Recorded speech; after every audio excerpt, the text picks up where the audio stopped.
Good morning and welcome to the first Unitarian Universalist Society of Albany. My name is Sam Trumbore and I serve as the minister of this congregation. I didn't record the first part of the service by accident, so I'm going to do the call to celebration now, and you can join the rest of the service after I'm done.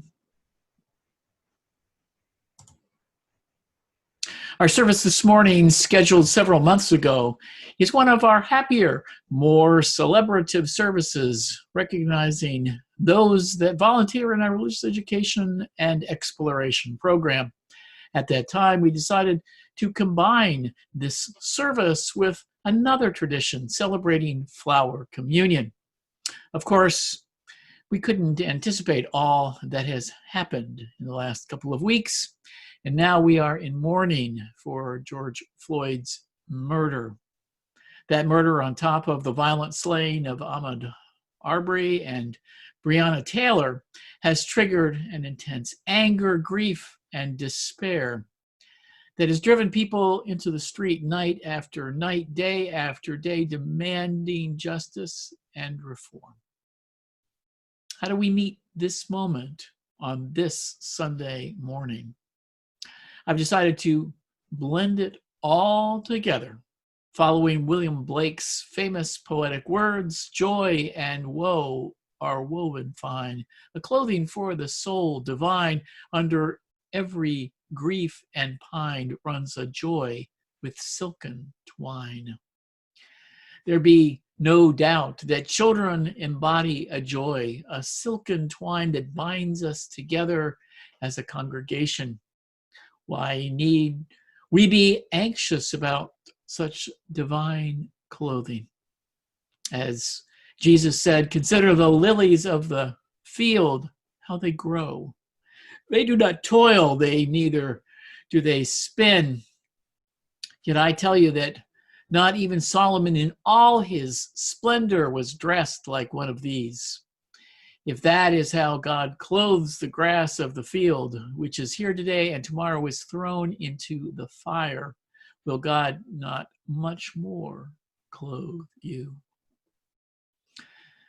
There is more transformational change going on right now, triggered by the martyrdom of an innocent man, than we may realize. This is an unusual opportunity to work for systemic change. But none of us can do that work alone. We need each other.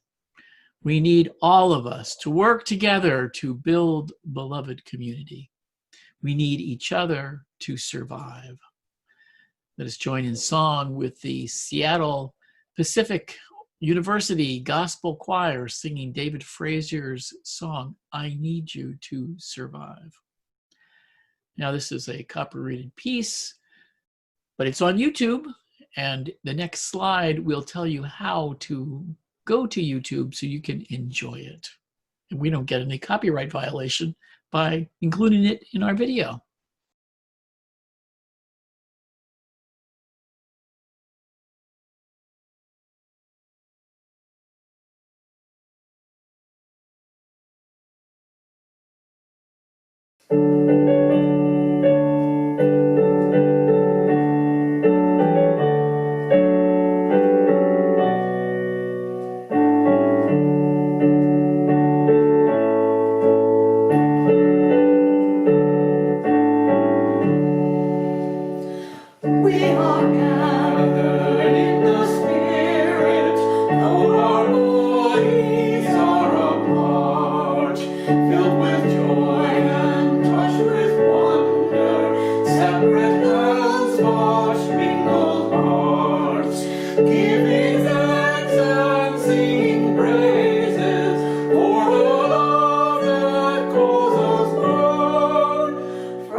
Okay.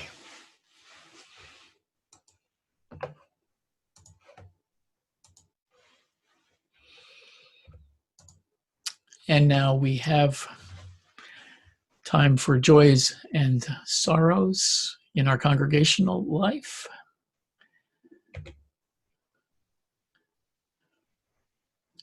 Normally in our Sunday morning service, we move stones as a way to recognize our personal joys and sorrows. And then we have a chance to share them. In Zoom, we have another way to do it. People can raise their hands to share a joy or sorrow. Those little blue hands, again, this is the other opportunity we have for raising your hand to share a live joy or sorrow. We also have ones that come in during the week that we share, and I don't think we have any that I saw come in this week by email or website. And then you can put your joys and sorrows in the chat. That's the third way to share joys and sorrows in this moment. I encourage you, if you would like to have your joy or sorrow read aloud, please put read aloud as the first two words of your joy or sorrow. Read aloud as your first couple of words of your joy or sorrow in the chat. And then Eric Van Housen will read them as step 3. So I'm going to mute myself, and Chris is going to attend to the joys and sorrows that we have lining up. Yep. Okay, first up is a phone caller, 6242. I think it's the Carreras. Go ahead. Hi, this is Christine. You hear me? Yes. Okay. Sorrow, cousin, eccentric cousin, passed away like a week or so ago. He was always one of those people that kind of assumed was gay, but no one ever uttered those words in our family circles. And another person passed away who was son of my aunt's sister's husband's son's husband. So another male who is a part of my extended family, who I also never knew was gay until I saw their passing on Facebook, because in my family, no one ever speaks of those things. So sorrow in memory of them, and in hopes that someday my family will come to grips with the fact that people can love whoever they want, and be okay with that someday. That's it from me. Thank you, Christine. Next up is Joyce. Hi. I have a sorrow to share today. The reason why Jim, who's normally here with me, is not here this morning is because he is actually planning a funeral for a longtime family friend who has become like a mother to Jim. And he spent the most of like 15 to 20 years advocating for her and being there for her because she had advanced Alzheimer's and was in a nursing home. He would visit her a couple times a week, take her out to dinner. So it's going to be a big transition for him not to have her as a part of his life anymore. And on top of it, he's also transitioning into retirement. So lots of changes for him. And just want to remember our friend. Her name was Amy. She started out as a neighbor, but became much more. And we're sad that she's passed, but also relieved that she's not suffering anymore. Thank you. Thanks, Joyce. Next up is the Brewers. Go ahead. Good morning. I just wanted to give an update on my cousin who is recovering from COVID-19. She's in the Baltimore, Maryland area, and she's been in the hospital almost a month. And although she's off the ventilator, she has been having some problems with her throat and swallowing, and was on a nasogastric feeding tube, and they had to do surgery to put in instead a tube through into her stomach because she couldn't tolerate the tube. So it's been a long, trying time for my cousin. To just keep her in your thoughts, please. Thank you. Great, thank you. Next up is Carol, whoops, slide by me. Carol Bott, go ahead, Carol. You may have to unmute yourself. So sorry to hear about that, Paula. Yesterday, a group of us were on the corner of Central and Waterville for about a half hour or so. Archie, Shirey Archie, who we call Archie, had set up a little protest there, demonstration, and I just hope everybody will keep Archie in mind. He has a teenage son, and he's been a friend of mine since the 90s when I met him at the Thruway.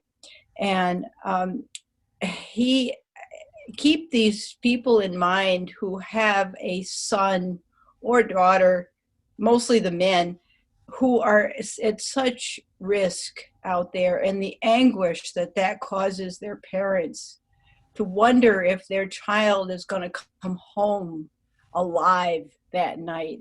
It breaks my heart to think about that pain that those folks must be going through, to be so worried. I mean, we worry about teenagers anyway, but when you have a black or brown son and he's out there in the world, it must be so hard on the parents.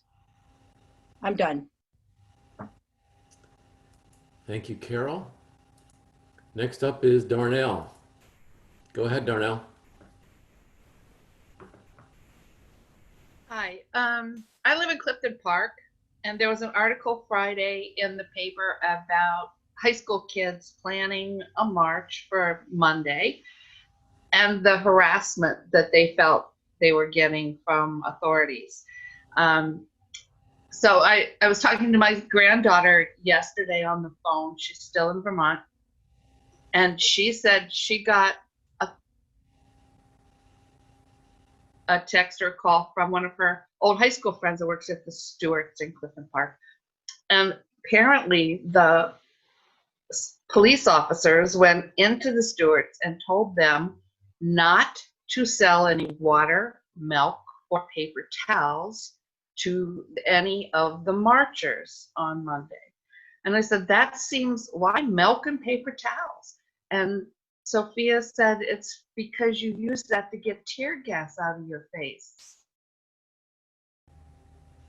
Wow. And that, it's one thing to plan for the inevitable. It's another thing to plan for making people extra miserable. That's, now it's hearsay because it came through, my granddaughter, but that just really bothers me. Anyway, that's what I wanted to say. Thank you, Darnell. Next up is Kathy. You may have to unmute, but go ahead. Yep, I'm good. Hey, I'm Kathy, and I have a joy, actually. Virginia Reed, my daughter, got her master's degree from San Francisco Conservatory of Music.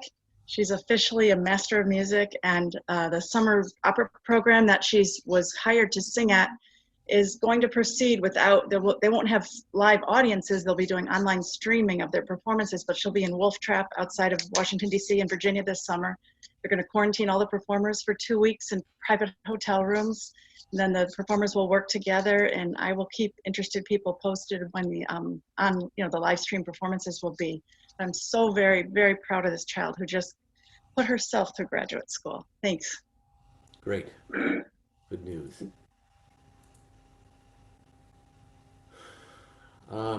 We have one more. I think Christine is asking again. Okay, Christine. Hi. That was just a technical thing. I didn't know how to turn off the Okay. thing. So. Thanks. Mhm. All right. Moving on to the chat, joys and sorrows.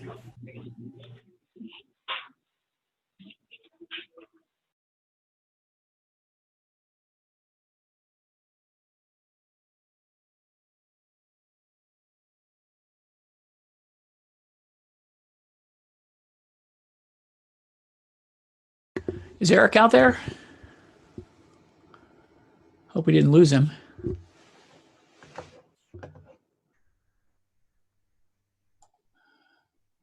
Well, I can do a read aloud in his absence. Working on that right now from Mary Applegate. I'm praying for my daughter's friend Taylor, who's facing serious illness and being met with at every inch by doctors not believing her and telling her that it's all in her head, a sadly common experience for people who are young, female, and Black. Right. I think I'm unmuted now. Whoops. Okay. Is Eric there? Yep, I'm finally unmuted. Okay. Thank you. Okay, hold on. Let's go back to the read alouds. Okay. John Schumacher and Donna Dolan are celebrating the birth of their great niece, Magnolia Ann.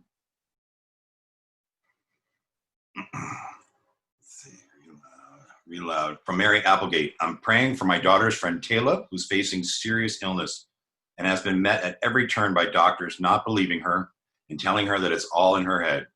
A sadly common experience for people who are young, female, and Black.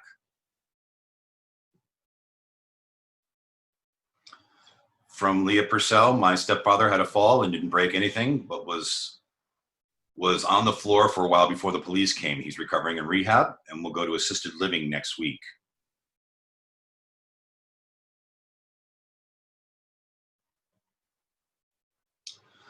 From Marietta, Pong, Paula, and Michelle, I have a sorrow that a neighbor sent us a nasty note for writing "say his name" on our driveway.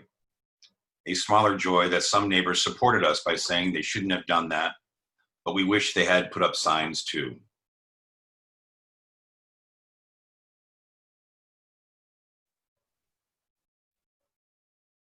And looks like one more. Let's see, from Betsy. Thayer Heath had a birthday this past week. She is an amazing person and has been a terrific addition to Albany UU. Oh, wait, one more. Tanya Hotelin and Tom. Tom's having a mitral valve clip inserted Thursday. That appears to be it. Okay, thank you, Eric. And let us move one more stone for all the joys and sorrows that have not been spoken, and let us hold all that we've heard and felt in our hearts. And I have a spoken meditation for you this morning.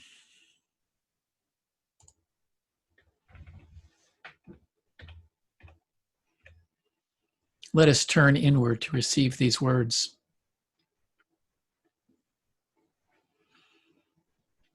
Breath. Taken for granted. None think about or notice breathing in and breathing out. Hundreds of times an hour, it gets overlooked, just like a stomach, a spleen, a liver, a heartbeat, until something goes wrong, until it is taken from us. In such a moment, Panic and desperation are right there. The mind becomes supremely focused on breath's non-negotiable importance. If the moment passes, head bursts through the surface and lungs suck in the elixir of oxygen. Appreciation springs forward. How precious and beautiful you are, breath. I will remember, you say. I will never forget you. May all beings' breath be honored as necessary, as precious, as sacred, as non-negotiable.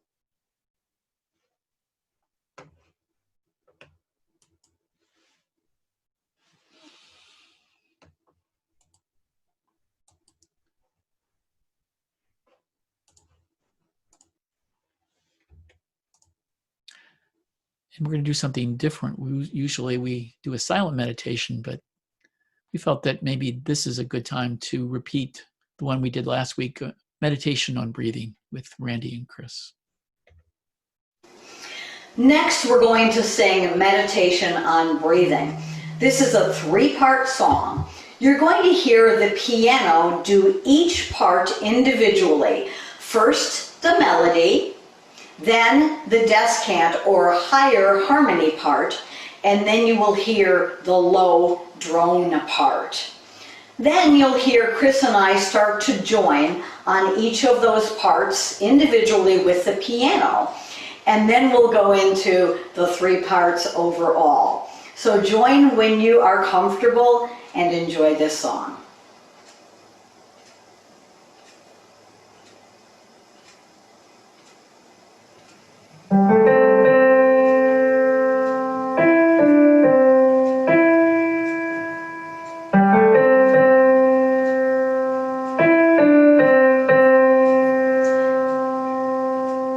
Now for the descant or higher part.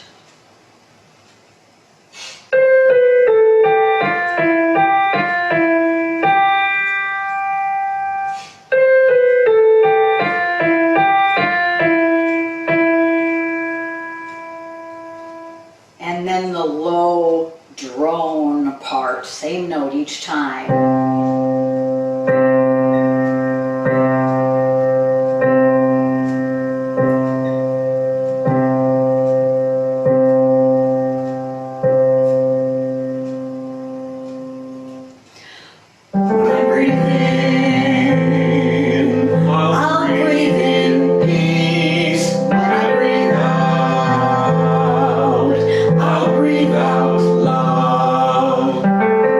When I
We've been angered and enraged since Memorial Day by yet another Black man's death, this time at the knee of a police officer. Derek Chauvin, his murderer, is potently symbolic of the white supremacy culture that continues to plague American society. His actions resonate with America's long history of policing that keeps white supremacy locked in place.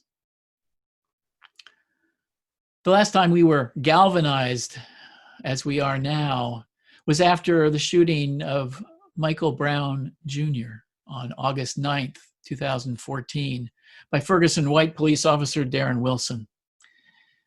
We decided to put up a Black Lives Matter banner in May of 2015.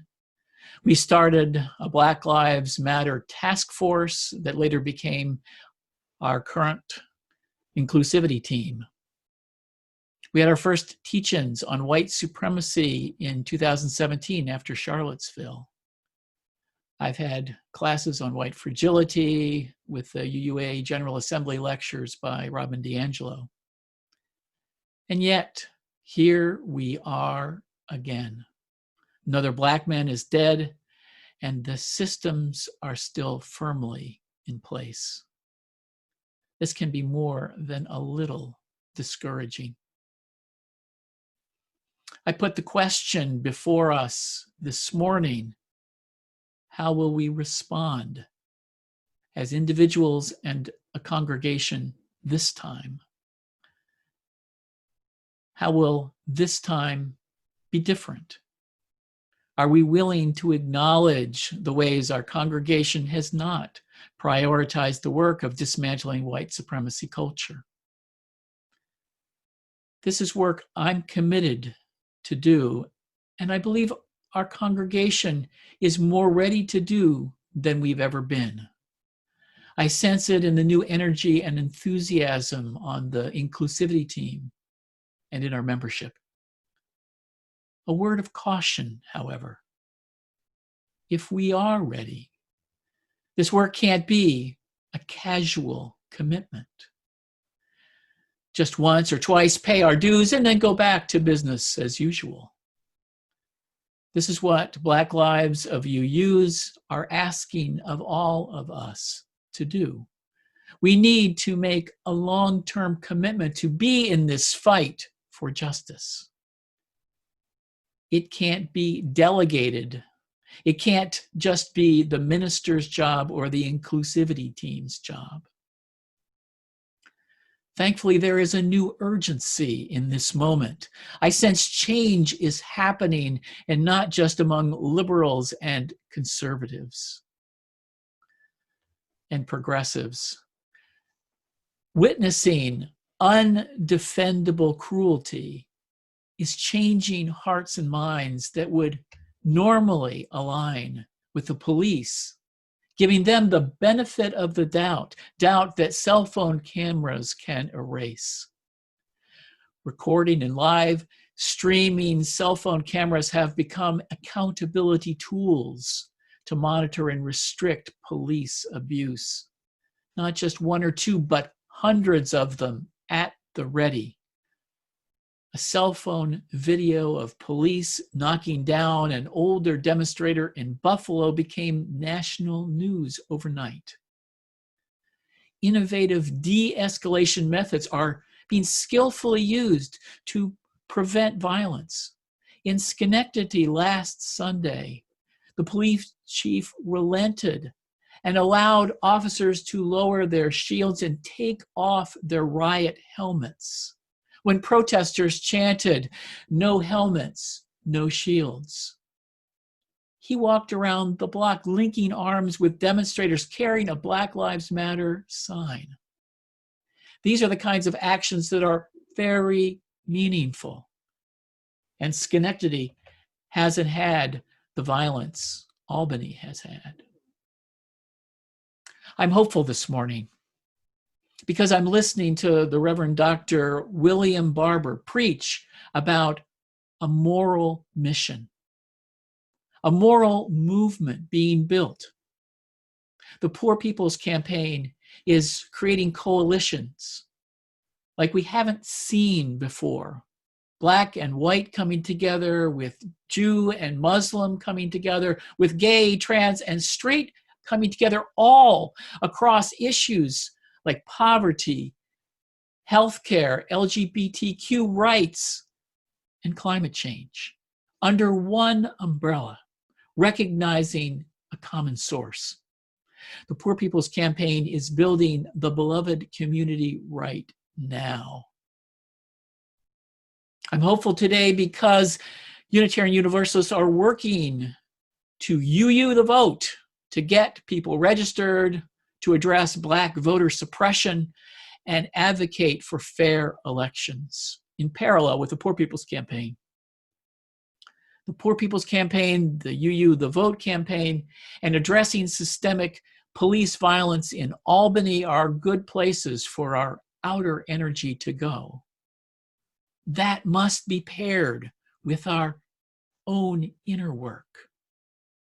We all want all our Black members and friends to feel at home here in our congregation, feel safe, and have their identity and values supported. We're not there yet. To get there, we need an ongoing commitment to liberating ourselves from internalized systemic racism.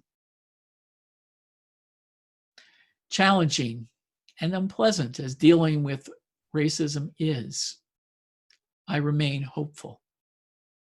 I'm hopeful because love is stronger than hate. Systemic racism cannot erase our inherent worth and dignity. Systemic racism cannot stop the power of love working in us and around us to change hearts and minds, to grow our capacity for transcending difference and building community. All of us can find sustenance in our purposes, our core values, and our principles. Actively growing in our movement right now, in our congregations, in organizations like Black Lives of UU, Allies for Racial Equity, diverse revolutionary UUs, and in the UUA itself, are more inclusive and affirming ways for us to be together. We are deconstructing inherited systems of heteropatriarchy and white privilege to give birth to a new egalitarian way of practicing Unitarian Universalism. You'll see it on full display at General Assembly this year. We are building a new way and feeling stronger every day. We are building a new way that will make room for more and more people who share our values, but may have been alienated by white culture. This is not easy work. Attachment to culture can divide, even though we share common values. One way to hold us together in that transition is to practice inclusivity and discover its benefits in our congregation and by working in diverse coalition for a moral revolution in America. Let us choose to point our hearts and minds in the direction of a moral revolution. May we offer each other comfort and support while doing that transformative work. And in diverse coalitions, may we find the passion and dedication to serve the cause of love and justice more fervently. So be it.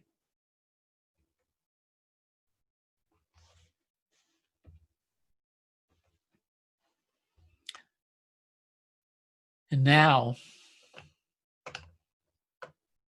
let us move from the troubles of the world to the joy of flowers.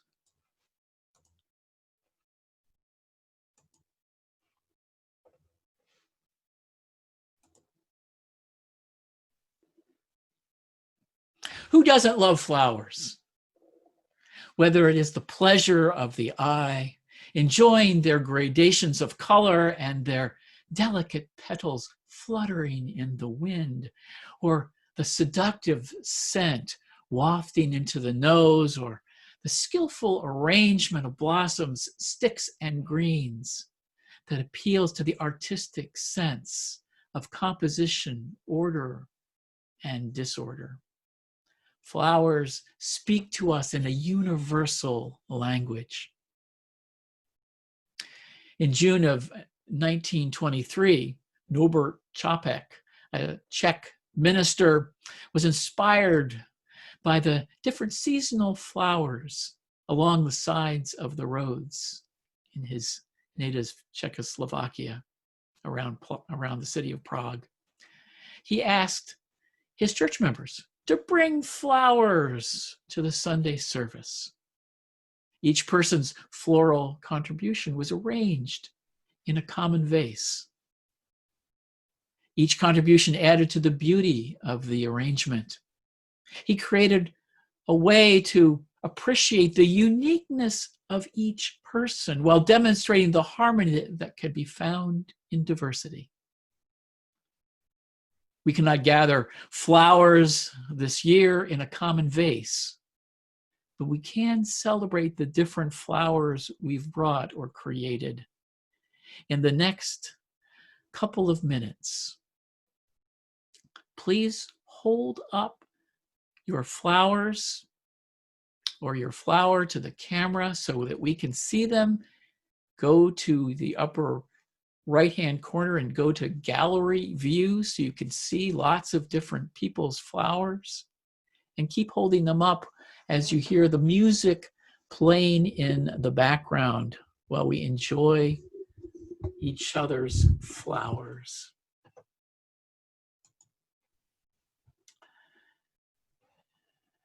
I'm going to go to gallery view 2.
Thank you so much. And now, we had our virtual fellow communion. And now for RE Volunteer Appreciation with Leah. Good morning. As Sam was saying, that this is a special day in the year, and we are holding all that we have been feeling and learning about white supremacy culture and our congregation.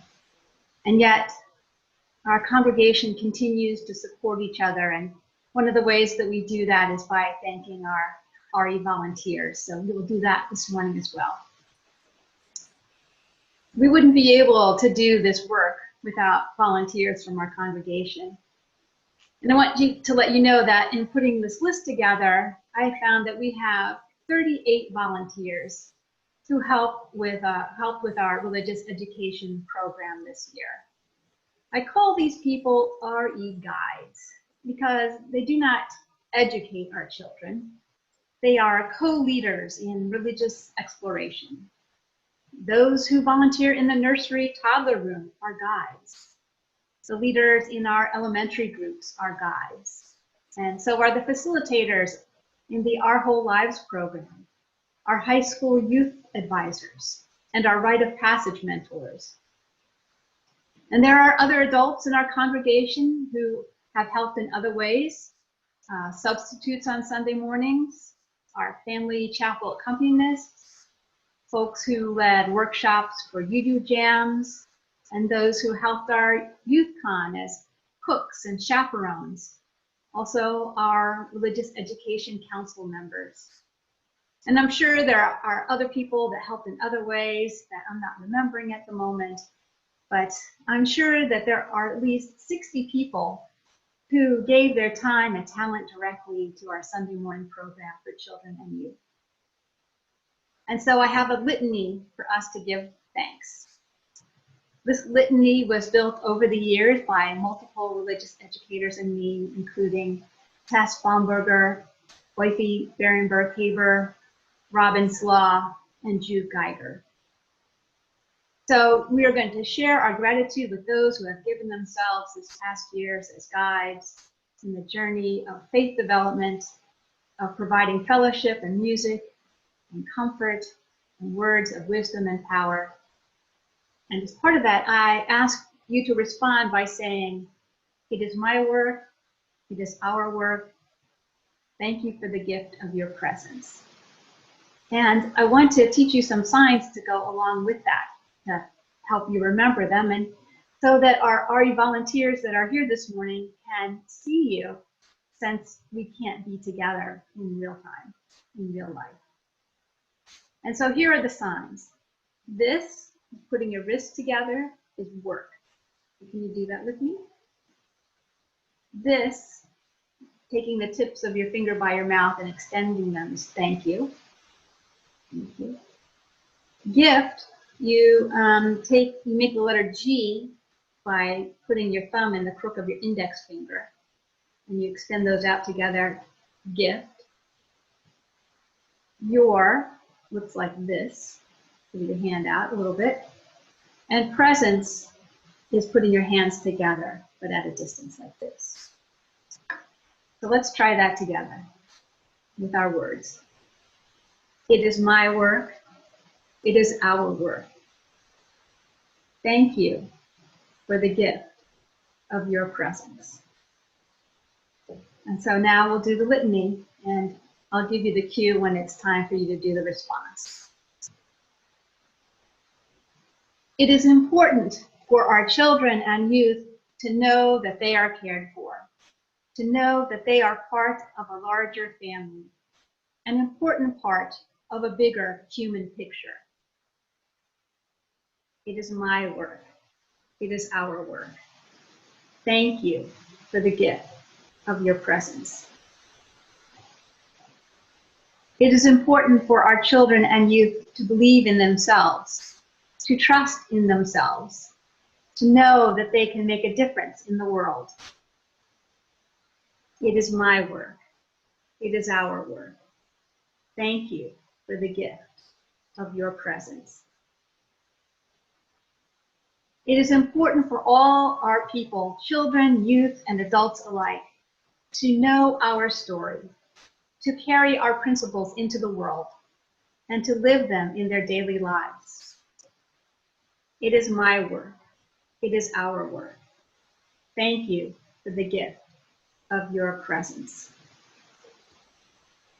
It is important for all our people to be comfortable in their faith and to respect the faith of others, to live with compassion, integrity, service, and joy. It is my work. It is our work. Thank you for the gift of your presence. It is important for all our people to shine our lights in the world, to bring justice to all people, and to open ourselves in new ways of learning and being human beings. It is my work. It is our work. Thank you for the gift of your presence. It is important for all our people to allow the spark of curiosity to arise in our hearts and minds, to awaken the wisdom that lives deep inside us, to help each other grow in compassion and strength in a fraught world. It is my work. It is our work. Thank you for the gift of your presence. It is important for all our people to acknowledge that we are part of one community, children, youth, and adults alike, and that we welcome the gifts we bring each other so that we can grow and be enriched by our time together. It is my work. It is our work. Thank you for the gift of your presence. And now we have 2 slideshows for you this morning, since we can't be together in real time. The first one is a slideshow that shows you the photos of our RE volunteers. And so I will share my screen for that.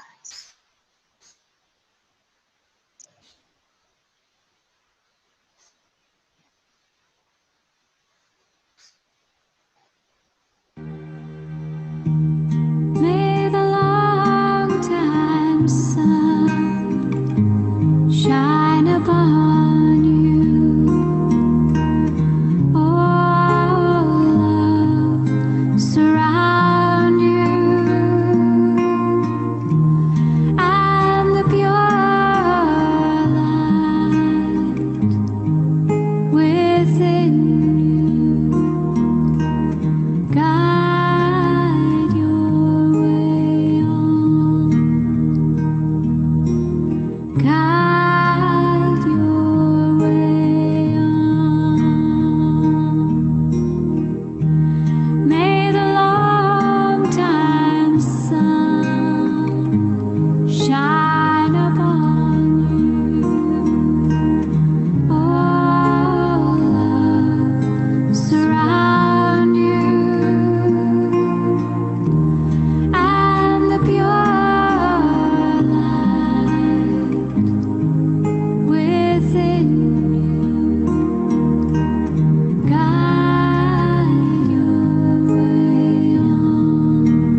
have another slideshow because usually the children and youth present our guides with gifts on this special Sunday. And since they couldn't do that, Liz Halverson created another slideshow with signs that they made saying thank you. So Sam, is that something that you're going to share? I'm ready. All right, let's do it.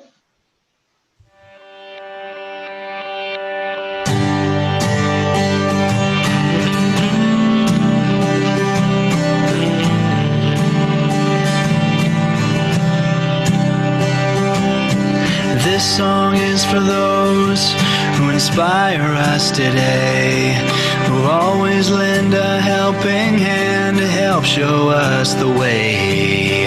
This song is for those who see their students through the tough times in their lives. For that we say thank you. You have made a difference.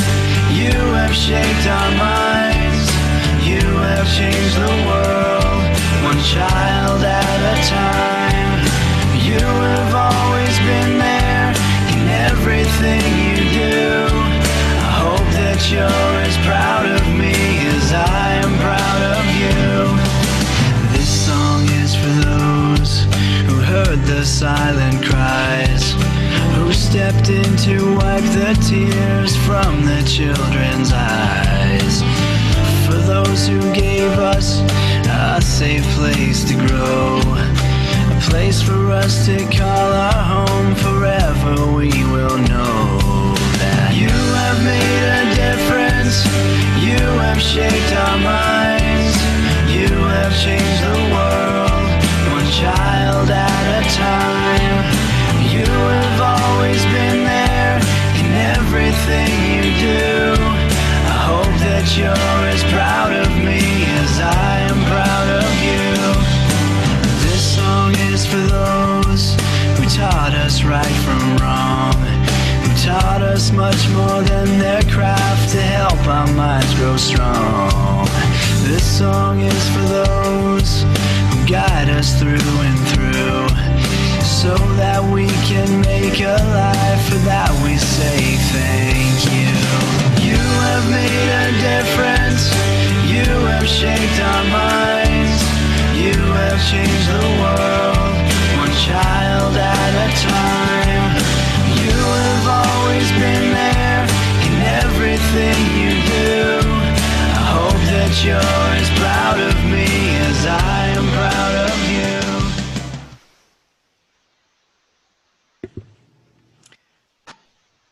Well, and that was beautiful. I just love both of those presentations so much.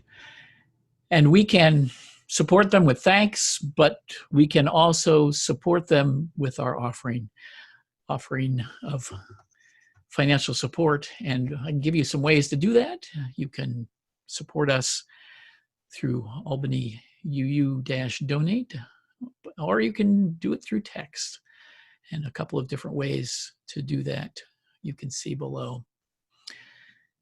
And we're going to move on to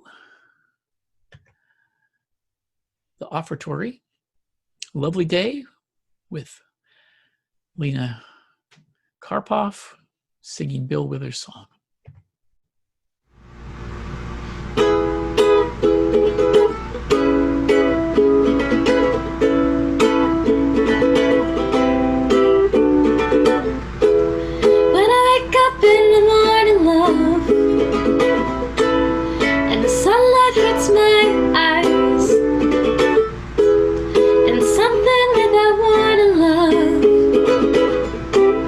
There's heavy on my mind.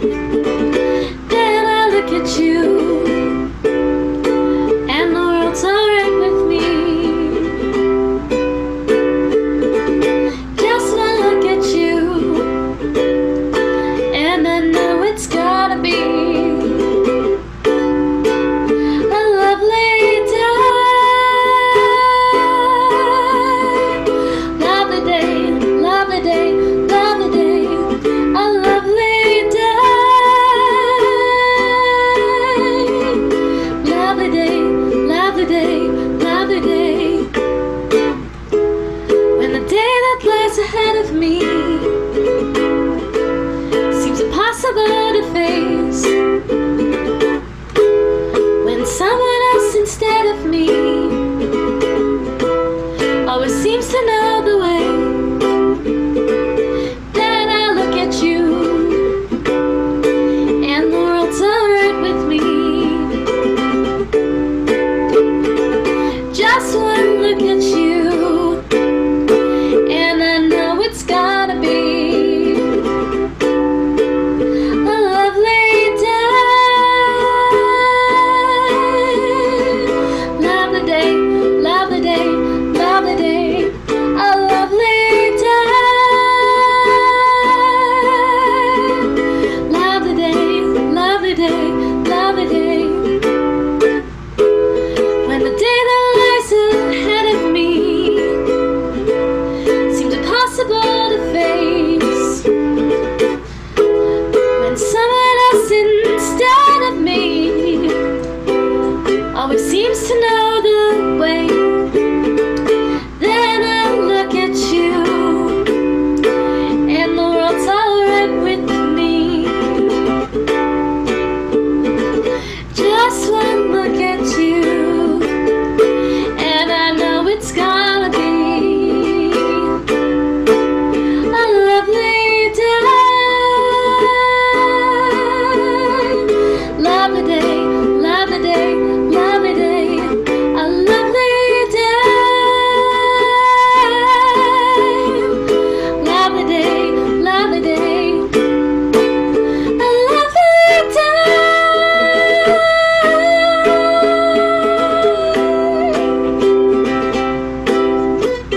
A lovely day.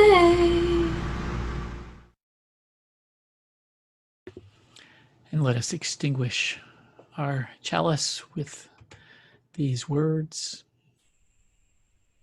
We extinguish this flame, but not the light of truth, the warmth of community, or the fire of commitment.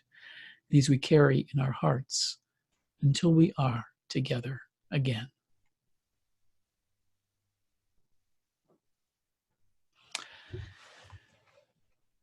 And I have these closing words written by the Reverend Joe Cleveland, our minister just up north in Saratoga Springs, UU. May we hear the melody of life and find ourselves singing harmony. May we be open to the dissonances in the song of the land and its people, that we might be part of the world's urging toward justice, peace, and love. May we feel in our bones the rhythms of life and the land and find ourselves dancing. Let us feel the rhythms of life and the land in our closing song, De Colores.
And our thanks go out today to Kata Drake, Elena Karpoff, Chris Jensen, and Randy Rosette for our music. Our ushers, Dawn, Dana, Dick Dana, Chuck Manning, and Tammy Hathaway. And our PCAs today, Chuck Manning and Donna Meixner. And our welcomer, Barb Manning. And time for announcements.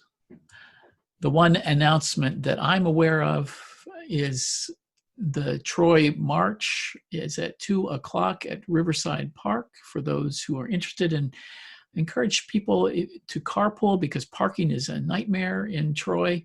So you might want to carpool and use the Zoom group chat as a place to maybe connect with others so that you can carpool. We like to close our service with a chance to go to breakout rooms. And we have... Tim, can you hear me? It's Leah. Yes, Leah. I had another announcement. Yes, please, give us another announcement. That is that for families and RE guides in particular, but anybody who would like to join us at noon, we're having a Zoom Sunday. Normally we do this in Channing Hall for everybody, but we're asking people if they would like to make their own Sundays and join us in another Zoom meeting, and I put the link in the chat. Thank you. There it is. Excellent. Thank you, Leah. I'm sorry to forget that one. I don't hope I'm not forgetting any others. And hearing none, let us, one of the things we like to do is to go to breakout rooms for a little bit right after the service to have some conversation. A lot of people are feeling a lot of emotion because of what's been happening the last couple of weeks. So breakout rooms are a place to do some sharing. And I'm going to create 6 breakout rooms, I think. And if you want to go to a breakout room, I encourage you to go and accept the invitation to go. Otherwise, you can stay here and hang out.